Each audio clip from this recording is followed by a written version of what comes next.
Welcome to our 5 on 5. Pleased to be joined today by Stacy Detwiler, the Conservation Director for Rogue Riverkeeper. Thanks for being here. Thanks for having me, Greg. Yeah, so Rogue Riverkeeper, Ashland nonprofit. What can you tell us about the organization? Yeah, Rogue Riverkeeper is based here in Jackson County, and we work to protect and restore clean water and fish in the waters of the Rogue River.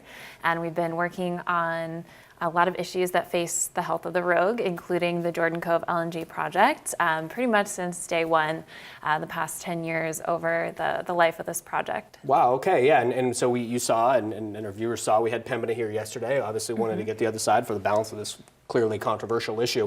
So you're against the Jordan Cove LNG project and the Pacific Connector pipeline. I imagine you have many concerns. What stands out most to you, perhaps? Yeah, there are a lot of concerns with this project.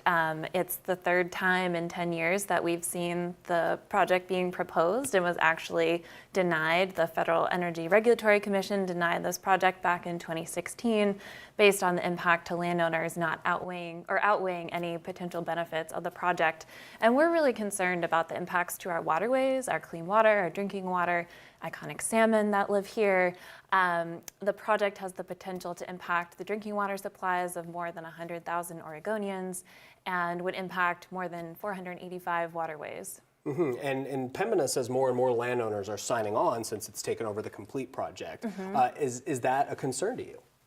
Yeah, I think Pembina has really stepped up their pressure on landowners in the last year, and there's still a really concentrated core of landowners who have significant concerns about this project, from private property rights issues to all the environmental impacts from wildfire and safety and drinking water that are real concerns, and aren't willing to bend to that.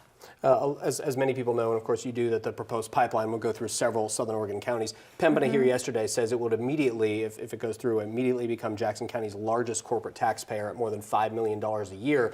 A lot of people support the project for that reason. What's your reaction to that?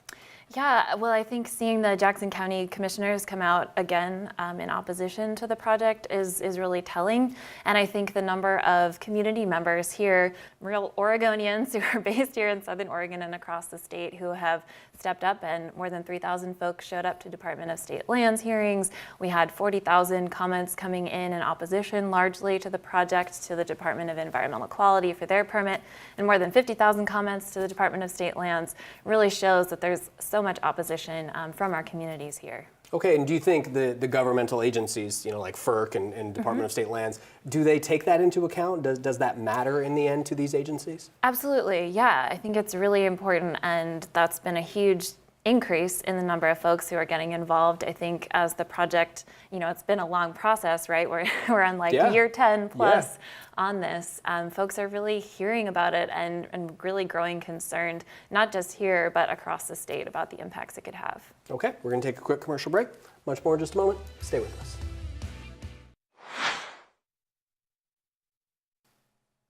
Welcome back to our 5 on 5. We're going to hear with Stacy Detwiler, the Conservation Director for Rogue Riverkeeper, nonprofit in Ashland. So we had Pembina on here yesterday, Jordan Cove LNG project and Pacific Connector pipeline. Obviously wanted to get the alternative view. The project's been discussed for more than a decade now. Do you think there is momentum toward approval? I think there's a lot of momentum towards opposing the project. I think that's been really clear by the vast increase in comments that we've seen in every step of the way. There's a number of state permits that Jordan Cove needs to get, that Pembina needs to get before the project can move forward. And we've seen significant questions coming out from the agencies as well, submitting requests for more information, basically saying that the applicant hasn't sent them enough information to do their review. And I think we're seeing something similar with the recent environmental impact statement coming from the Federal Energy Regulatory Commission, or FERC, which just prepared its environmental review of the entire project, and now we have the opportunity to provide comment on that. Okay, I'm curious about this because you might know the answer to this. Can the state kill the project? Can FERC kill the project, or do they both need to? How does that work? Yeah, it's a really complex network of permits and processes, but essentially the state does have the authority to stop this project in a number of ways. First and foremost, there are a lot of permits that Pembina needs to move forward that if they don't have, the project can't move forward. Under the Clean Water Act, the Section 401 State Water Quality Certification, which we just went through the comment period for that. The Department of State Lands permit is another really important permit, Coastal Zone Management Act. There's a few of those authorizations that are really key that could slow down the project. Governor Brown could follow the model of Governor Kolongowski in 2010, who actually challenged a FERC decision. So if we did see a FERC approval at the federal level, the state still has the ability to challenge that. Okay, and correct me if I'm wrong, the governor has not taken a position on this, is that correct? I believe so, yes. Okay, yeah, that's my understanding as well. All right, so yesterday, Pembina's chief legal officer told me in this interview that he believes this will eventually end up in the courts. Do you think that's likely? I think there's a good possibility for that, absolutely. I think there's a lot of opposition from our communities who are really concerned about our clean air, healthy water, rivers, our beautiful forests. That's part of why we love living here, like the iconic Rogue River and our salmon and recreation and everything that we love and value about this area could be at risk from this project. All right, well, I appreciate you coming in. Thank you. Thanks very much. Stay with us. We'll be right back.